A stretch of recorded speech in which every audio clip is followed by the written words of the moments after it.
ponižnost. Ljudje pravijo, da moraš biti ponižen. Kakšno je vaše mnenje o tem? No, kako vedeš. Mora človek biti ponižen.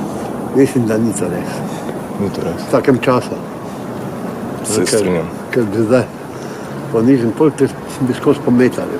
Se strinjam. Pol bi te bi zniščil. Res je.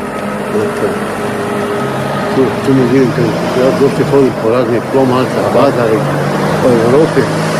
Pa ljudem že moraš biti, ampak ne pa ponižen. Ja, res je. Res je. Pri konec koncev v slovarju pomeni ponižnost občutek manj vrednosti. Ja, kot neki hlapec. Nizko samo spoštovanje. Tako, to. To vprašanje mi res bolj začudno. Prav si mi zadev. Ja, ne? Ker to težko ne vem, kako se kjer je razlaga. Eni preveč divje. Ja.